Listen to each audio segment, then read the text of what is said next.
As horas de hoje, não é? Hoje é quinta-feira, que legal, né? Amanhã já é sexta, a semana está indo embora, o mês também está indo embora. Mente. Amanhã é o último dia de janeiro de 2025, parece que foi ontem. Vamos falar de coisa boa aqui, estamos recebendo aqui com muito prazer, não é? Pela primeira vez, esperamos que seja a primeira de muitas, o Dr. Thomas Iwasaki. Dr. Thomas Iwasaki, se tiver errada a pronúncia, depois ele nos corrige, tá certo? Ele é psicólogo, ele é palestrante, ele é escritor, é analista comportamental, né? Nós vamos falar com ele sobre relações humanas, né? Sobre comportamentos, né? Sobre que ele é doutor nesse assunto aí, certamente ele vai ter muitas informações para nos prestar. Doutor Thomas, que bom que o senhor veio, né? Obrigado por atender ao nosso convite. Seja bem-vindo à Rádio Imprensa. Eu que agradeço a oportunidade de estar aqui. Boa tarde, queridos ouvintes. É uma alegria estar com vocês, compartilhando um pouco mais sobre relacionamento. Quem não tem problema com relacionamento, levanta a mão aí, né? É verdade. Na minha época, ela levanta o dedo. Dr. Thomas, ele é formado em psicologia pela Florida Christian University dos Estados Unidos. Ele é pós-graduado em terapia sistêmica pelo Instituto Brasileiro de Consciência Sistêmica, atua há mais de 10 anos como especialista no comportamento humano. Já aplicou mais de 1000 testes de temperamentos individuais, o que levou a um vasto conhecimento na área. Hoje, atualmente, possui um consultório e atua com palestras e treinamentos corporativos na área de desenvolvimento humano e no relacionamento interpessoal. É palestrante, escritor e analista comportamental. Também é formado em teologia e já foi missionário. Tá bom esse currículo para você? Depois dessa já posso ir embora, né? Que bom, senhor. Jovem ainda, né? Muito. A aparência engana, né? Tô indo pro terceiro filho já. É certo. Doutor, assim, qual é a importância, né? Essa ciência, ela tem várias vertentes, né? Um leque muito amplo, né? Muitas. Mas qual é a importância de se trabalhar isso, né? O comportamento humano numa sociedade tão agitada como essa que nós contemporânea? Vamos lá. Não é de hoje que o ser humano tenta entender o ser humano, né? Desde antes de Cristo, com Hipócrates, ele já começou a tentar analisar o ser humano de maneira diferente. Por que a pessoa adoecia? E aí ele começou a querer achar outra coisa além do fisiológico, além do quebrou o braço, vamos lá, faz um raio-x. Não é só disso que nós somos feitos, né? A gente crê que é ser triuno, né? Corpo, alma e espírito. Então a alma são as nossas emoções e sentimentos e isso afeta o nosso físico. Chama psicossomático. Vai somatizando até afetar o físico, o fisiológico. Então, é importante a gente entender como o nosso emocional funciona, porque ele afeta também o nosso físico. Só que ele não é tão fácil, porque não dá pra você colocar o seu cérebro no raio-x lá e ver se tem bipolaridade, esquizofrenia, depressão, não aparece. Então isso vem sendo evoluído, né? Então você pega a primeira pessoa que idealizou Santos Dumont um avião, você compara com o que é hoje, é outra coisa completamente diferente do que ele idealizou lá atrás. Então o termo temperamento é muito utilizado, mas existem várias vertentes de análise comportamental. Eu gosto muito dessa porque recentemente um psicólogo americano chamado Will Schutz, ele deu uma profissionalizada. Então dentro da área da psicologia ele foi aperfeiçoando. Você vê dentro da igreja, às vezes, muitas pessoas aplicando o teste, o Tim LaHaye, não sei se já ouviu falar, Temperamentos Transformados, é um autor americano que trouxe para o Brasil e disseminou os temperamentos aí dentro das igrejas, por ser uma necessidade que nas igrejas também a gente trabalha ali com as pessoas o tempo inteiro. Então o temperamento ele surgiu com essa necessidade de entender o ser humano, trabalhar com ele. Então o temperamento são características que a gente já nasce, a gente já herda ela. Então já tem crianças que já nascem predispostas a serem extrovertidas, brincalhonas. Você vê, elas já não tem dificuldade de falar em microfone, de falar em público. Já tem outras que são altamente introvertidas. Elas não gostam, dar um microfone é um pesadelo para ela. Por quê? Porque ela gosta de outras áreas. Então tem pessoas que são mais voltadas para relacionamento e pessoas e tem outras que são mais para objetivos e tarefas. Hoje a gente se reduziu isso a introvertido e extrovertido, mas vai muito além disso. E aí, se aplica a máxima mens sana in corpore sane, é mais ou menos isso? Mens sana corpo são, né? Exato. E assim, com certeza a mente controla muito do nosso fisiológico. Mas também não se alimentar bem vai afetar o seu emocional também. Então, são cadeias, né? Isso, Tá certo. Hoje, assim, nós vivemos claro, tudo evolui, claro, que é a evolução normal, natural, né, da humanidade, né? Agora, hoje, doutor, o que mais preocupa os senhores que trabalham nessa área, né, do psique, né? São duas coisas que mais adoecem o ser humano. Por um lado, você tem a solidão, que é uma das coisas que mais adoece o ser humano. E o outro, você tem o convívio com pessoas, que é uma das coisas que mais adoece o ser humano. Então, a gente precisa aprender a conviver com pessoas e ter ferramentas para não adoecer. Eu vi ontem, coincidentemente, não sabia que o senhor viria aqui, nem que o tema seria esse, uma notícia que veio do Japão, né? E no ano passado, milhares de pessoas morreram e foram encontradas dias depois, tempos depois, até meses depois, né? Nos seus apartamentos, nas suas casas, morreram abandonadas, né? Sem nenhum contato, ninguém soube, né? Só por um acaso isso foi descoberto. São pessoas solitárias, né? Sim. Que talvez já no passado tinham família, tinham trabalho, tinham atividades, mas morreram no mais total e completo abandono. É isso que está acontecendo? Uma equação que a gente não consegue entender é o seguinte: a tecnologia está avançando, a medicina, os medicamentos, mas as pessoas estão adoecendo. A depressão está em quarto hoje da doença que mais acomete o ser humano, mas ela vai para número 1 em 2030, segundo a OMS. Olha aí. Doutor, não seria exatamente uma causa, digamos assim, porque se a gente pensar bem, vamos voltar, vamos fazer um retorno aqui no passado, enquanto a gente não tinha o celular, a internet, a nossa vida era mais romântica, mais lenta, passava a passos largos, né, o dia. E hoje em dia você tem um dia mais rápido, você está na agenda 24 horas, você tem compromisso, tem prazos, tem relatório para entregar, tudo está muito veloz, a coisa está acontecendo, são 1001 coisas acontecendo ao mesmo tempo, então você tem que estar ligado com tudo isso. E todo esse ambiente que nós estamos hoje, ele é mais propício para a pessoa, para os gatilhos, digamos assim, para você disparar um gatilho desse e de repente começar a ter algum tipo de sintoma? Cada época da história, você tem seus pontos fortes, seus pontos fracos, seus benefícios e seus defeitos, né? Suas disfunções. Se eu perguntar para uma pessoa hoje se ela gostaria de viver há 200 anos atrás, acho que ninguém iria gostar de viver há 200 anos atrás. Muitas doenças mataram muitas pessoas por falta de antídoto, de medicamento. Então ninguém ia querer retroceder 200 anos. Então nós temos sim, né, um adoecimento emocional por conta da internet, da tecnologia, mas também nós temos muitos benefícios, salvando muita gente. Hoje o ser humano está vivendo muito mais, a gente está prolongando a vida aqui na Terra muito mais, né? Então, assim, a gente tem os pontos ruins da tecnologia, né? De realmente essa descarga de dopamina que tem no celular, hoje já é comprovado, porque até pouco tempo, quando o celular começou a ser acessível, era tudo novidade. Então os pais estavam dando para os filhos, acessando e tal. Agora, depois já um tempo, que a gente está vendo o prejuízo disso. Então, o Conselho de Pediatria está proibindo o uso de telas com crianças. Esses dias eu vi uma matéria que está dando diagnóstico de autismo, a quantidade de uso de tela em criança. Está se comparando ao autismo. Isso. Então, assim, esse é um dos desafios que nós temos hoje. Então, a gente precisa desenvolver ferramentas, né, para lidar com esse mundo que está em completa mudança o tempo inteiro. Então, as ferramentas que nossos pais usavam na educação dos filhos já não funcionam mais hoje. Porque antigamente não tinha problema de celular, antigamente a gente vivia em famílias mais próximas, as casas não tinham tanto muro.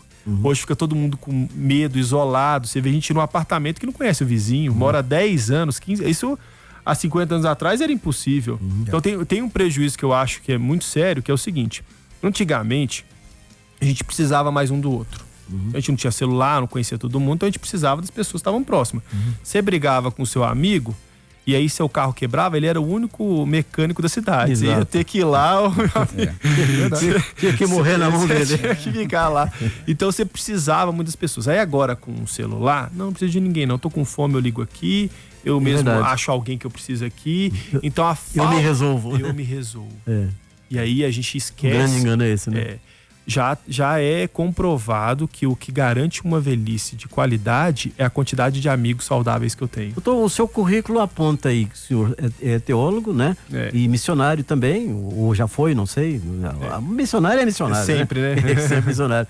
E antigamente parece que valorizávamos mais a questão do sobrenatural. Não estou falando de religião, de credo religioso, não. Mas essa reverência, né, ao sobrenatural, isso desapareceu, está desaparecendo? As pessoas não estão mais tementes ou temerosas como antes? Como é que é isso? É que assim, não dá pra gente generalizar, é muita coisa, né? Porque assim, a gente tem o iluminismo, que foi a parte da ciência se desvencilhando da religião, porque a religião, na época, ela estava muito opressora e controladora. Então ela não era tão saudável. Exato. Então tinha muitas coisas de relíquia, coisas que não eram comprovadas. Você não podia examinar morto porque era contra o dogma da igreja. Crendices, né? Essas coisas. Isso. Então você tem que saber sobre o que você está falando. Agora, uma coisa que eu acho, igual eu tô falando, a necessidade, né? Antigamente você não tinha tanto acesso à Bíblia, à internet, então você dependia do missionário que vinha aqui te ensinar. Então você valorizava a pessoa que trazia a mensagem. Agora você ouve um monte de pessoas falando na internet, com doutorado, com formação, aí vem um irmãozinho te ensinar, você fala, não, eu já tenho melhor aqui na internet. Quanto que o mais importante é a interação, porque o cara da internet, você nem sabe onde ele mora e você nem sabe se ele te receberia na casa dele. O humanismo é da coisa, né? Então nós estamos adoecendo por conta disso, porque nós estamos nos tornando muito egocêntricos, né? Indiferente, letargia. Então tudo isso está tomando conta por conta do conforto. Às vezes a gente acha que o conforto é bom, mas não é. Então antigamente eu fui para fora com 18 anos. Então lá eu tinha que abrir mapa, aquela coisa difícil de ligar para minha família uma vez no mês. Hoje o povo viaja para fora e fala com o pai e a mãe todo dia no celular. Não dá nem tempo de ter saudade da família. Real time, né? É verdade. E aí essa facilidade, e a gente tem que saber ponderar, né? É de tudo ruim? Não. Se você souber usar. Agora, como dosar qualidade de vida, doutor? Não é possível isso, né? Ou pelo menos dá para tentar? Tem uma pesquisa que Harvard fez recentemente, que a maioria das pessoas que buscam a felicidade acabam infelizes. Então, eu atendo pessoas que o sonho era casar, casa, divorcia. Isso. O sonho era passar no concurso, passa, entra em depressão. Existe, né? Não, entra em depressão por causa da pressão do ambiente, não sabe o que aquilo seria. O sonho é ser mãe, se torna mãe, tem depressão pós-parto. Então, muitos sonhos se tornam um pesadelo porque as pessoas nem sabem o que o sonho de fato é. Elas idealizam algo na cabeça que elas não sabem o que é a realidade ou a prática. Quando chegam lá, elas se decepcionam. E aí eles fizeram a pergunta inversa. O que as pessoas felizes têm em comum? E eles chegaram num acrônimo chamado SPIRE, que é a inicial de 5 letras em inglês, aí eu vou traduzir para o português, que são 5 coisas. Primeiro, espiritual, físico, intelectual, relacional e emocional. Então as pessoas que têm essas 5 coisas equilibradas, elas têm um estágio de vida mais feliz. Agora, onde é que está o eixo central disso aí? Onde buscar, né? Esse equilíbrio, né? Tão decantado, né? Tão falado. É um desafio. Então, por exemplo, o espiritual, você tem que encontrar um lugar, uma comunidade, um local que vai conseguir alimentar essa questão sua espiritual, na comunhão, no relacionamento e no vínculo. Satisfazer, né? Físico, atividade física, alimentação, tudo isso aí vai trazer um bem-estar. Relacional, saber desenvolver mecanismos para lidar com as pessoas. Porque a raiva, ela é uma emoção secundária. A emoção primária é a frustração. Isso é verdade. Eu gero uma expectativa que você vai suprir, você não supre, eu me frustro e eu fico com raiva de você porque você não atingiu a expectativa que eu gerei. Aumenta a dose, né? Pronto, aí, se eu sei lidar com os temperamentos, por exemplo, eu sei que cada um pode entregar. Então eu gero expectativas mais equilibradas das pessoas. Eu me frustro menos, eu fico com menos raiva e eu me torno uma pessoa mais sociável, mais fácil de lidar. Agora, 2 coisas determinam nosso comportamento. O temperamento, que aí já é genética, né? A gente não tem controle. E a segunda é formação familiar. Então, essas 2 coisas determinam o nosso comportamento. E aí, uma das melhores coisas que os pais podem fazer para os filhos é ensinar eles a serem sociáveis. Porque uma hora eles vão estar por perto e se eles não forem pessoas sociáveis, nada do que eles fizerem vai dar certo. Mas às vezes tem pessoas, doutor, a gente conhece, eu tenho mais quilometragem que vocês, né? O pessoal fala assim, eu já tentei, eu já pelejei, eu queria, né, mudar, né? Eu penso em mudar, mas eu não consigo, eu não tenho forças, né? Ninguém me ajuda. Como é que é isso? Isso é uma tristeza. Eu atendo pessoas. Uma vez não é querendo falar mal de outros profissionais, mas uma vez um pai me ligou e falou, ô Thomas, tem como você atender meu filho? Tem 6 anos que ele vai na psicóloga e parece que ele tá pior. É verdade. Então assim, mas isso acontece com o médico. Quantos médicos não erram? Aí você vai no médico, ele dá um diagnóstico, você tá na dúvida. Você continua com ele ou você vai consultar uma segunda opinião? Alternativa, né? E aí não dá certo com um, você desiste ou você continua tentando? Mas doutor, isso não é uma espécie de conexão também? Porque como nós temos uma interação e isso é humano, acredito eu, tipo, o médico ou qualquer pessoa que você vai se confessar, por exemplo, ou vai contar os seus problemas, é preciso que haja uma conexão verdadeira, genuína. E de repente essa pessoa não teve uma conexão de verdade, não sentiu, digamos assim, uma segurança para iniciar o estágio dessa mudança. Eu tenho uma outra pergunta já para engatar aqui para o senhor, que essa é interessante. Tá. Eu ouço muito aqui, até mesmo na rádio, o pessoal fala assim, fulano é melancólico, a outra é colérica, a outra não sei o que, então são características... Rótulos, né? Exatamente. A minha pergunta é o seguinte, nós seres humanos, nós estamos em constante evolução, pelo menos entendemos que nesse plano nós viemos para evoluir.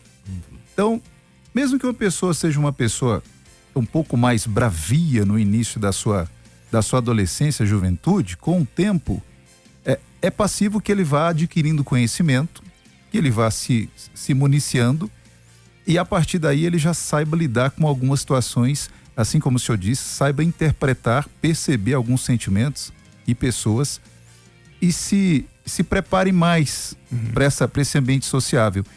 É possível ter uma evolução, é possível mudar essa característica com o tempo? Por exemplo, eu conheci gente, por exemplo, que era extremamente introspectiva na juventude, mas depois vai crescendo e vai se transformando numa pessoa e se transforma no orador. Sai daquela caixa. Claro, habilidade aprendida. E se transforma. Então, é possível a pessoa mudar também esse comportamento durante o tempo, melhorar? Você quer que eu responda a segunda ou a primeira primeiro? A primeira. Então vamos lá. Conexão, né? Em relação se o paciente tem conexão com um terapeuta ou com um psicólogo. Eu até brinco, né? É difícil, mas às vezes até eu sou meio direto. Falo assim, terapia não é desabafo, tá? Então, se você for para desabafo, você acha que para você contar os seus casos e desabafar, é melhor você ir com um amigo tomar um açaí, que sai muito mais barato para você. É verdade. Então, terapia não é desabafo. Embora muitos terapeutas acabam virando um desabafo. Então, a gente trabalha com ferramenta. O que vai determinar a qualidade do resultado é as ferramentas. Então, o médico, mesma coisa. O médico pode ser você é mau médico, mas se não tiver as ferramentas, você vai ficar doente, vai fazer a operação errado. Então, não está muito na conexão entre um e o outro. Não é isso. É exatamente a técnica, então. Com certeza. É o tempo de experiência, a habilidade, conhecimento. Às vezes pode acontecer de o que ele precisa eu não ter as ferramentas. Pode acontecer. Só que, infelizmente, às vezes o terapeuta, em vez de, vou te mandar para um outro ali que tem as ferramentas, às vezes acaba segurando ali por muito tempo. Sim. Então isso acaba trazendo um prejuízo. Porque lidar com o ser humano não é tão fácil. Você pode ver a medicina. Quantas especialidades tem, meu Deus do céu? Eu nem sei contar quantas especialidades tem. Você chega lá e fala, não, eu só faço cirurgia do joelho direito. E eu só faço cirurgia do joelho esquerdo. Exatamente isso. Né? Então assim, o emocional acabou que é mais difícil. Igual eu tô falando, ele não dá pra você fazer um raio-x e ver lá. Então esse é um desafio. Então a principal coisa é você olhar histórico, experiência, prática. E não somente o vínculo. Claro que se você gostar da pessoa, pode ser que você se abra mais fácil. Mas mesmo a pessoa se abrindo ou não, se eu tiver ferramenta, eu consigo extrair dela o que ela nem sabe sobre ela. Então eu não trabalho muito com o que a pessoa fala, eu trabalho com o resultado de testes. Eu preciso contar para a pessoa o que ela não sabe sobre ela. Então isso é uma habilidade do terapeuta. Então a terapia, ela funciona com 50% de responsabilidade de cada um. Eu tenho que ter a responsabilidade de ter ferramentas que funcionem, porque uma vez uma mãe me ligou, eu dei uma palestra para criação de filhos e a mãe me ligou, Thomas, que bom, obrigado, você me esclareceu muita coisa. Eu tô indo na psicóloga do posto e tudo que ela falou para eu fazer com a minha filha eu fiz e não deu certo. Aí eu descobri que nem mãe ela é. Ou seja, ela tava dando teorias ali para ver se dava certo. Mas ela nunca praticou nenhuma daquelas teorias. Exato. Então esse é o desafio. Então a primeira coisa que você tem que ver hoje eu tenho batido muito na tecla dentro da psicologia, que no Brasil, por ser um estado laico, eles excluíram a influência cristã dentro da formação. Então você não encontra psicólogos que incluem. Agora, com a internet, com o advento da internet, muitas pessoas estão se posicionando porque elas estão vendo a necessidade. Porque desde o começo, quando Freud começou a psicanálise, você tinha lá Pfister, que era um pastor da Alemanha, que começou a usar a psicanálise com os membros da igreja. Por quê? Tava com um conflito, tem uma ferramenta e já vê se funciona. E aí, isso desde lá, Carl Jung, que foi o discípulo de Freud, era cristão, formado de uma igreja protestante. Isso. Então, assim, e hoje, igual eu falei para vocês, a escola de Harvard já concluiu que a espiritualidade é um fator crucial para a qualidade de vida. Só que no Brasil ainda é proibida essa mistura. Se você vai para os Estados Unidos, lá não. Por ser uma nação protestante e não laica, eles incluem a influência cristã dentro da formação. Então, eu que sou um cristão, tô com conflitos emocionais na igreja, ou um líder que é autoritário, ou um problema ali, ou no casamento, eu vou num psicólogo que não entende desse universo, mais humanista, ele vai assim, não, sai daí, você tem que pensar mais em você, separa, sabe por quê? Porque não tá fazendo bem esse relacionamento pra você. E assim, é o oposto dos princípios bíblicos. O oposto. Então entra muito em choque. E aí a gente tá ainda mergulhando nisso aí, tá se tornando bem novo ainda, mas é fato que os cristãos estão aumentando. Então a demanda tá só aumentando. E a formação não tá tendo. A receita seria os frutos do Espírito, segundo definiu Paulo. Não, e assim, você pega a formação da psicologia, igual eu tô falando, ele olha pro ser humano como um animal, então, com impulsos e tudo mais.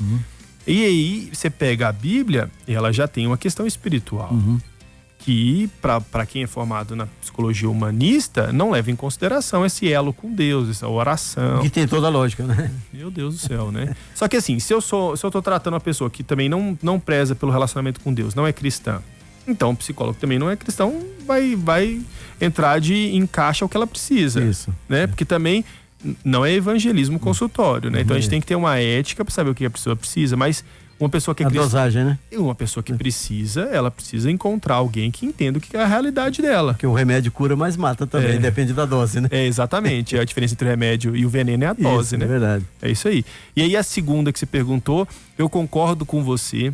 Acho que banalizou os termos de taxar a pessoa, chegar para você é colérico, você é fleumático. Não, mas a pessoa muda. Todo mundo tem esse questionamento. Quem pensa um pouco mais vai ter esse questionamento que você está falando, né? Eu conheço alguns pastores que até nem gostam muito porque ele achar muito taxativo. Pô, eu lido com gente, não é simples assim não. Eu chegar e o outro é isso e esse é aquilo.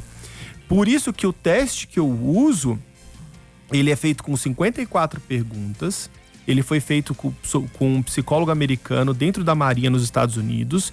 E aí ele foi muito inteligente em separar esses padrões comportamentais. E aí ele separou os pilares entre controle, afeto e inclusão. O que isso quer dizer? Você pode ser o mesmo temperamento nos três ou você pode ser um temperamento em cada pilar. Então, em controle, que é em relação à liderança, você pode ser colérico, mais enérgico, mais controlador. Em afeto, que é as pessoas mais próximas, você pode ser sanguíneo, mais carismático, que abraça, que lida melhor com as pessoas. E inclusão é como você lida com as pessoas do dia a dia, trabalho, faculdade. Você pode ter outro temperamento. Então você pode variar. E é impressionante. Quando você aplica o teste, você vê pessoas que têm temperamentos diferentes e áreas diferentes. Então ele trata a família de um jeito e as pessoas de fora do outro completamente diferente. E você ainda tem essa questão de habilidade aprendida. Então lembra que são duas coisas que determinam o nosso comportamento.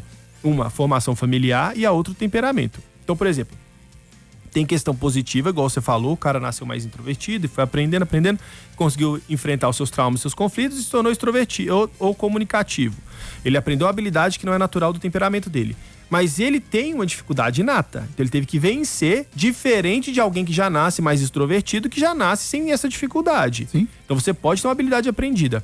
Mas você tem um lado negativo, que é o seguinte, a pessoa já nasce mais extrovertida, brincalhona, animada, mas às vezes sofre um abuso, um pai traumático, um autoritário, ela vira introspectiva. Família desagregada, né? Isso. Já é um problema. Dano severo, maior, né? que aí se não tratar, ela passa a vida inteira sendo introspectiva, introvertida, enquanto o natural dela é ser extrovertida. E é engraçado, o senhor falou isso. Muitas vezes a pessoa, exatamente, passa a vida toda só depois de receber, por exemplo, um carinho, um afeto lá na frente, alguma coisa, que ela consegue reverter ou consegue melhorar, passar por essa situação. É engraçado, é isso mesmo. Tá certo. Doutor Thomas Iwasaki é polonês? Japonês. Japonês? O senhor parece muito japonês. Prazer receber o psicólogo, né, palestrante. Por onde o senhor anda, né? Onde é que a gente encontra o senhor? O senhor atende aqui em Anápolis? Como é que é? Tô atendendo, né? Principalmente online. Hoje eu mudei pra cá tem um mês. Meus pais são daqui. Eu tava morando em Minas, perto de Belo Horizonte. Então tem um mês que eu tô aqui em Anápolis. E aí vocês me encontram nas redes sociais. Thomas Foco na Mente, tanto Instagram quanto YouTube. Então vamos precisar do senhor mais vezes aqui. É possível o senhor voltar aqui? Com certeza. O maior prazer. Essa área aí, ela é ampla, né? É muito grande. E a conversa foi rápida, o tempo passou rapidamente. Ele fala bem, né? Se expressa muito bem, conhece tudo. Com esse currículo aqui. Pois é, como não, né? Vamos agendar para o senhor voltar aqui mais vezes, para a gente continuar falando sobre relações. Isso não acaba nunca, né? Relações humanas. Muito obrigado pela sua gentileza, né, de estar conosco aqui. E a gente vai agendar com a produção aí para o senhor voltar mais vezes aqui. Extremamente importante e nos ajuda muito a trazer uma programação de um nível diferenciado. A nossa pauta aqui é assim, é a chamada pauta positiva, né? Trazer para o ouvinte coisas edificantes, né? Coisas construtivas. E pessoas com a qualificação do senhor aqui são sempre bem-vindas. Muito obrigado. Muito obrigado, eu que agradeço. Agora são 6h32. Vamos fazer um rápido intervalo e daqui a pouco estaremos de volta. O X da Questão. Empresário